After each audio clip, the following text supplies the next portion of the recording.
Welcome to my lesson. Thank you so much for joining me today. I would like to talk about the importance of study skills. By the end of the lesson, you will understand how study skill strategies and methods can enhance learning, what your preferred method of learning may be, and what assessment is and why it is important, and what this process entails. According to theories such as Piaget, our physical brains are designed to learn. We could therefore compare our brains to a growing network. So as we learn, we develop communication and information networks. And as we grow, learn, and practice, these networks grow. PSA identifies three processes involved in learning: assimilation, adaptation, and accommodation. Assimilation is acquiring new data and creating new networks. For example, when a baby babbles and learns to create words. Adaptation, which involves both accommodation and assimilation, and accommodation, which is modifying existing networks. For example, the child learns in English, but when it gets to school, she will have to learn Afrikaans as well. So she would have to apply the knowledge of communication to a additional language.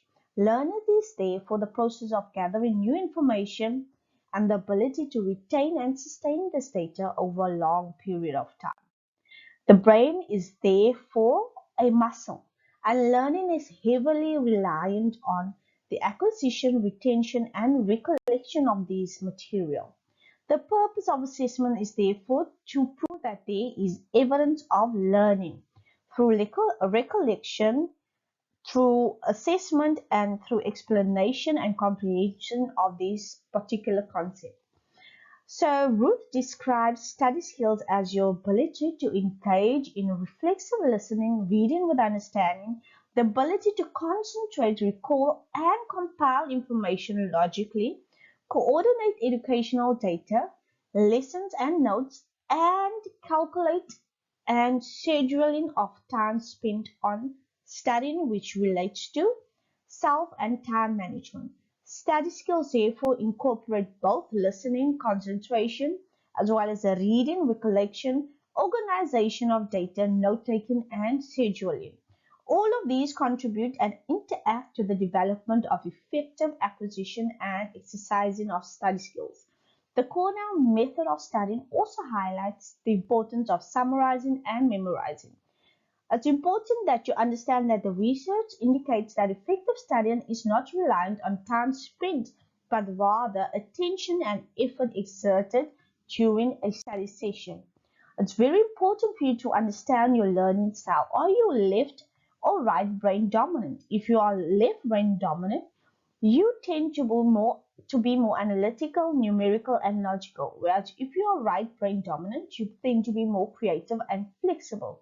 However, both sides are important. To understand your brain dominance, click on the link and take the simple test. Furthermore, how can you enhance your listening skills? For the most part, to enhance it, you would have to listen to what is being said and not said as well. Take note of the pitch, tone, and volume of the speaker. We don't just record information with our ears but also our eyes. Likewise, we don't just speak with our mouth but also our bodies. Therefore, pay attention to body language and always make notes. Make shorthand notes and paraphrase. In this way, you are exercising important skills and not being distracted by writing. Read attentively and with understanding. You can use pre-reading, post-reading, and during reading activities. You can also use activities such as skimming, just viewing the text, scanning, looking for important information as well. It is important to read with understanding, because if you do not understand a particular concept, instead of skimming over, do further research and spend more time on the concept. The rule of thumb is if you don't understand the concept, or if it's problematic, you need to spend more time. How can you concentrate, enhance your concentration and memory skills? You should be able to focus for a sustained period of time. It is important to also give yourself regular breaks when studying. Memory skills. Contrary to popular belief, photographic memory can be acquired. The first step is to know what you should remember.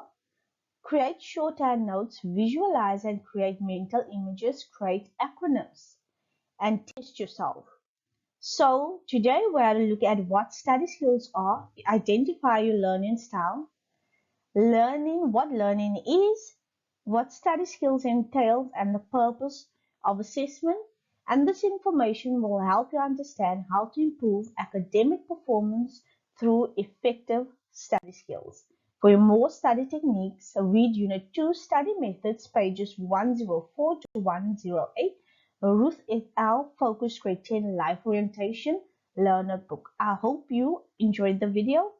Look at the description for links to tests and videos.